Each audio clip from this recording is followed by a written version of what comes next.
Hey everybody, it's Jason from the Texas Gun Vault, and once again I'm coming to you with another range report. And in today's range report, we're obviously reviewing another classic Italian pistol, the Beretta 92 FS Inox, or Inox, depending on how you want to pronounce it. Inox or Inox is short for inoxidizable because this has a stainless steel slide and barrel. This particular example is an Italian-made one. It's a little bit different than the American ones. I understand there are some differences when it comes to the dust cover, but internally, everything should be the same. In America, we know this pistol as the M9. It was used by the United States military for a long time. They did not use the stainless steel one, however, and there was a variant of the Inox called the Ghost. While this one has black controls, there are variants that have all silver controls, and that really makes the gun look like it's completely stainless steel. Now, I really enjoy shooting and reviewing these Berettas because the 92 series really fits my hand well. I've always shot them very accurately, so I'm hoping this one is going to be exactly the same. But before we get this to the range and talk about all the things that I like and don't like, as always, I want to thank the people that make these videos possible. First and foremost is the owner of this very beautiful pistol. He's a local fan and subscriber named Richard, and he's lent some other guns to the channel in the past, so thank you, Richard, once again. I always want to thank my Patreons because through their monthly donations and support, they help keep the lights on around here, and I could not do this without their support. And if you want to join my Patreon for as little as $1 a month, there's a link in the description below, and you get to see all these videos early. And I always want to thank my primary sponsor who provides all of the ammunition for these range reports and makes them financially feasible for me, my good friend Mark from Brownworks. And here we are once again talking about another awesome Beretta, a gun that can take panel grips, and more specifically, wood panel grips. And if you're watching this video, you most likely own a Beretta 92, and you might be in the market for a set of custom grips to upgrade your pistol. Well, the grip company you need to check out is Brownworks. Brownworks is a custom grip company making a wide variety of grips for a wide variety of firearms out of a wide variety of exotic woods and materials. But the Beretta 92 is one of his specialties. He can apply custom logos, custom engravings, custom textures, finish these grips in a wide variety of colors, and even apply exotic materials like snakeskin and alligator skin to make these grips unique and one of a kind. So I'm going to put a link to his website in the comments section below, as well as a coupon code for 10% off your first order. I'm going to ask you to go over there and check out everything he has to offer. And when you place your first order for your set of custom Beretta 92 grips, please tell Mark the Texas Gun Vault sent you. And once again, let's talk about the pistol we have on the workbench today. And it definitely is a beautiful one, a sexy looking firearm, the Beretta 92 FS Inox or Inox, depending on how you want to pronounce it. It is a 9mm full-sized pistol that is double action, single action with a slide mounted safety and decocker. The G model is decocker only, but being that this is the FS model, you do have that safety option. As I mentioned, some people do not like that. It has the famous Beretta design of the open slide. It is designed for better reliability and ejection. The Beretta 92 series uses the old Walther type tilting locking piece, which was found originally in the P38. I really like this because it's different than the standard Browning tilting barreled action. The slide on this is made of stainless steel. The barrel is also stainless steel, but the frame is made of aluminum. So it's kind of a lightweight pistol, and it has a great look because this aluminum is anodized to look like stainless steel. Now, before we get this to the range, as always, I want to talk about the things that I like and don't like. And the first thing I love about this pistol is that it is a Beretta 92. I mentioned mentioned earlier, there's something about this design that just works really well for me.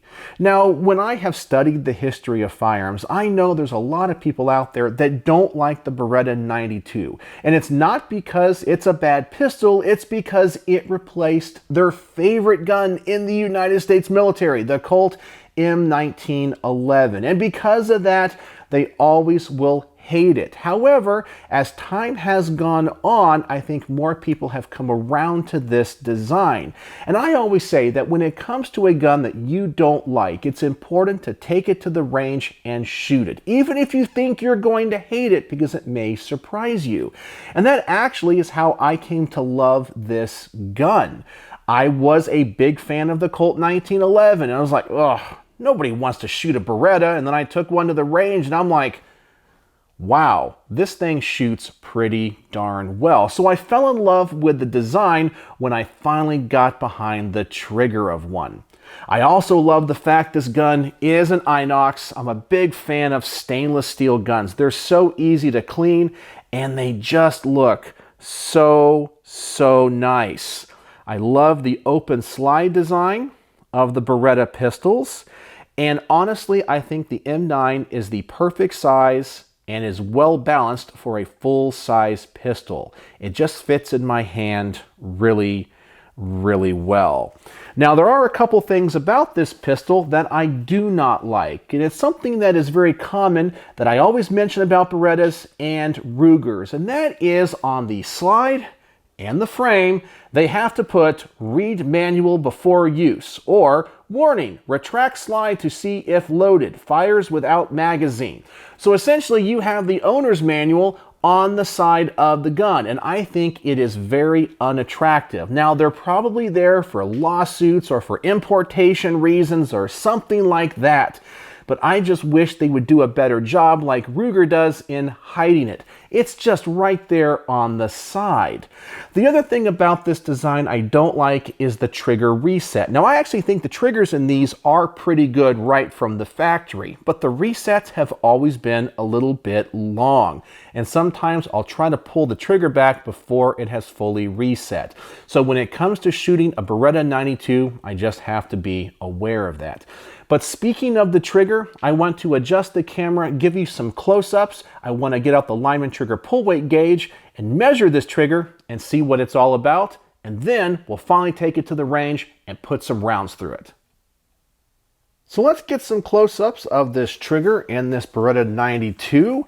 Let's of course drop the magazine, ensure there is no ammunition in it, and then of course visually inspect the chamber and ensure the gun is empty. So I will decock it, and let's take a look at this double action pull first. It's kind of a long double action pull, but it is light and very smooth.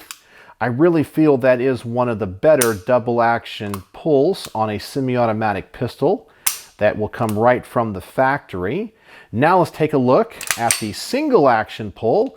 We have quite a bit of take up, but we do come back to a definitive wall. It is very easy to stage, and it feels like it breaks pretty light and crisp.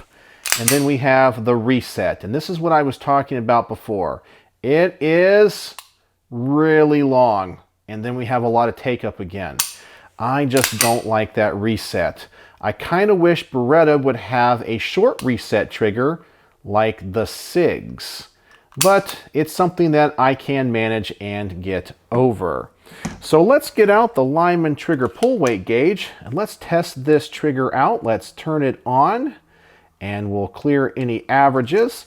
And let's try this trigger in double action first and see what it measures at. For our first pull, 6 pounds, 1.1 ounces. That's pretty light for a double action pull. Our next pull, 5 pounds, 13.3 ounces. 5 pounds, 11.2 ounces.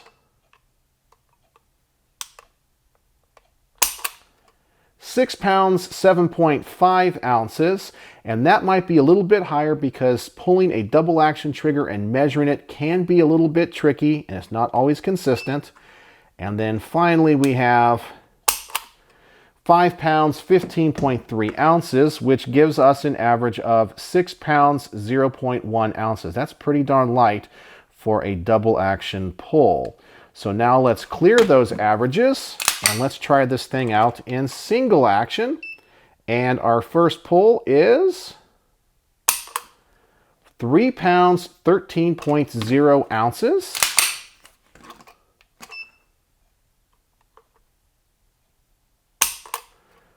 Three pounds, 10.6 ounces.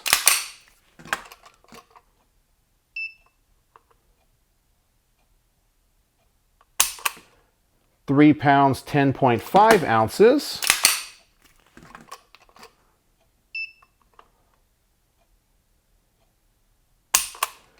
3 pounds, 10.2 ounces. That's a very consistent pull. And then finally we have 3 pounds, 11.4 ounces, which gives us an average of 3 pounds, 11.2 ounces. That is a pretty darn good trigger, both in double and single action. So that's what this pistol is all about and what I know about the trigger. So now it's time to take this gun to the range. And as always, when it comes to pistols, we're going to start off at 7 yards. I'm going to put a magazine through this and just get my initial thoughts and experiences documented on film. So hopefully this is going to be a great shooting pistol and it will be accurate like other Beretta 92s I have shot. So let's go to the range and find out.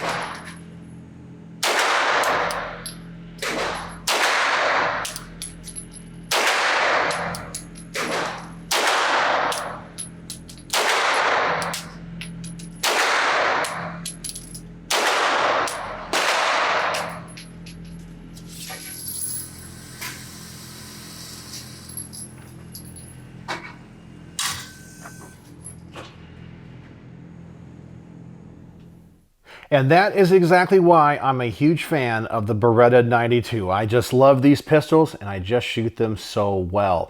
Obviously, these sights are right on, the gun is very accurate, and this recoil is buttery smooth. I just love this gun. All right, so now let's double the distance of this target. I'm going to go for the head on this IDPA silhouette, and hopefully this group is going to remain tight and small at this further distance. So let's go back to the range, put another magazine through it, and see if there's anything else about this gun that I discover that I like or don't like, and I'll report back to you.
And it doesn't really look like I have much to say. Pretty much, I'm getting exactly the same results. This gun is so well balanced, it feels great in my hand, and honestly, I can't miss with it. This thing is Awesome.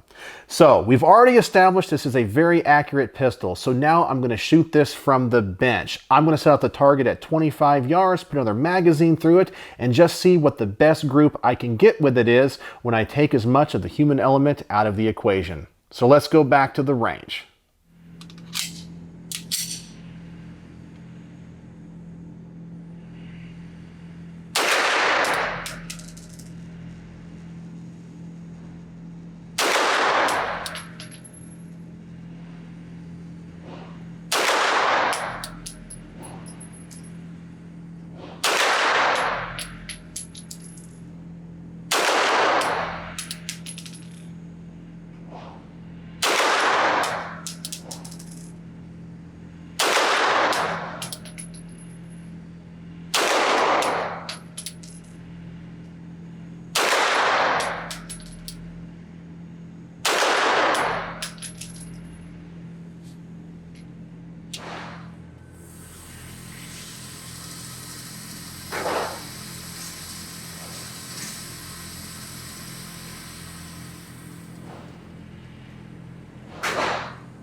And this is just one of those pistols that makes me look like a better shot than I actually am. I'm barely having to work for these groups. I love this gun. Now, in full disclosure, I do carry a Beretta 92 FS compact Inox, and I shoot that gun really well too. So I think I'm just taking what I know from that gun and applying it to this one. But I'm really happy with that group, and honestly, this gun is shooting better than some pistols that are 2 or 3 times its price.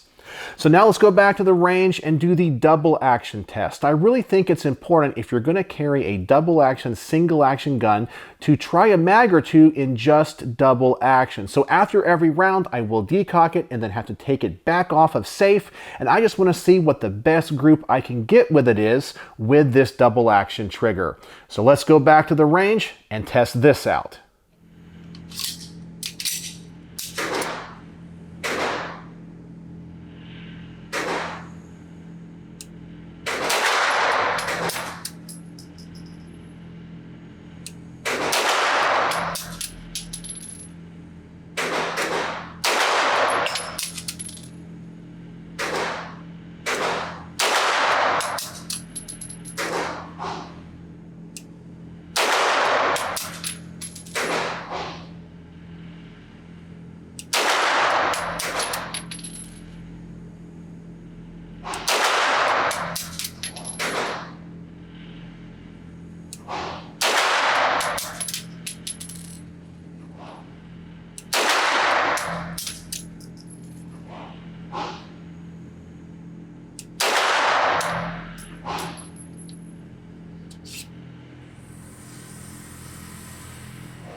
And I shoot this gun better in double action than I do in single action. And this is actually the same thing that I discover when I shoot SIGs. For some reason, the double action pulls on semi-automatic pistols are really good for me. I'm generally pretty accurate with them. And I don't understand why that does not translate to double action revolvers. I don't shoot those very well at all. So now the next test I want to do is run some hollow points through this. Now most likely if you own a Beretta 92 like this, you're probably going to have it for concealed carry or home defense, and you might want to run some hollow points through it. So I just want to make sure it's going to run without issue. I don't expect it to have any issues, but you never know. So let's go back to the range, put a magazine of hollow points through it, and see how it performs.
And as expected, it ran flawlessly. No issues whatsoever. I haven't had any hangups with the action of this gun at all. No failures to feed, failures to eject, failures to extract. It just runs like a top.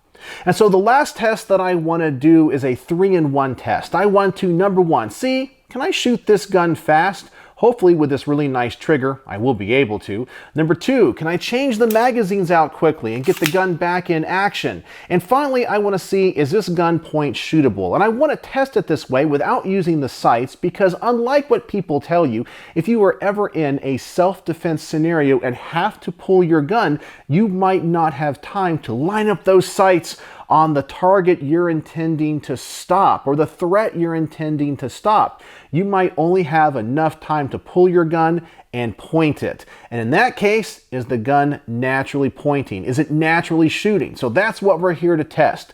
So let's go back to the range, see how fast I can shoot this, and if I had to use it in a self-defense scenario, would it work well?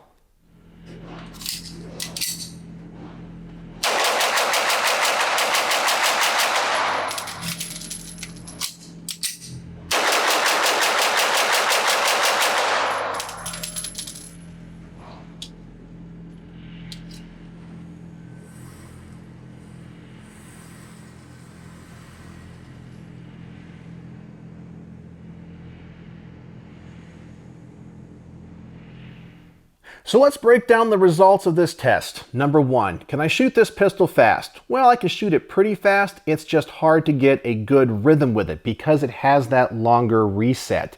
I just have to be aware of it. And maybe you noticed I got tripped up just one time. Now, can I change the magazine out quickly? Yeah, I can. It's pretty good for a gun that doesn't have a flared mag well. But there's something to note about Beretta 92 magazines. Some of them are going to have an anti-sand coating, and these were designed for the military, and they're a little bit more gritty when you insert them into the gun. In fact, you should even be able to hear it. It just sounds like it's rubbing in there. It's what it's designed to do, unlike the standard Beretta magazines, and this is a Mekgar one that is also stainless steel. It just slides in there a lot better. So sometimes when you're trying to load or eject these magazines with the sand coating, it can slow you down just a little bit, but it shouldn't be much of a problem. Now, is this gun point shootable? Now, while this gun has been very accurate for me in every test before this, in this test, it's not. And I think that's because of the long reset. For some reason, I didn't shoot it as well. That group was all over the place. I noticed when I shot the first magazine, I was very low, and on the second mag, I tried to compensate and I was very high. Now, all those rounds were on the target, so it shouldn't matter, but I wish I shot it a little bit better. So what are my final thoughts on the Beretta 92 FS Inox? Well, this is a great pistol. It is a classic design, and as you saw, it is exceptionally accurate for me. But I always shoot these Beretta 92s really well. It's a very well-balanced pistol. I really enjoy having these in my hand. They don't feel front heavy. They just sit in the palm of my hand really well. It has a very light recoil to it because it uses that Walther dropping block design. And I love the fact it's made of stainless steel. This gun was so easy to clean when I got it back from the range. The only thing about this pistol I did not like was just the long reset. But I know there's aftermarket triggers you can buy that probably address that. I just wish Beretta had something right from the factory that did the same thing. So on my star system, how would I rate the Beretta 92 FS Inox or Inox, especially the Italian-made example I have on the workbench tonight? Well, this is getting 4.75 stars out of 5. Almost a perfect review. The only reason I deducted any points was just that long reset. But this gun is exceptionally accurate. It has been an absolute pleasure to take to the range, shoot, and review. It makes me look like a better shot than I actually am. And so I'm very appreciative of that. So what do you guys think of the Beretta 92 FS? Do you like the Inox? Do you own any of these? Were you ever in the military and carried the M9? What were your thoughts and experiences with this design? Let me know in the comment section below. And as always, thanks for watching.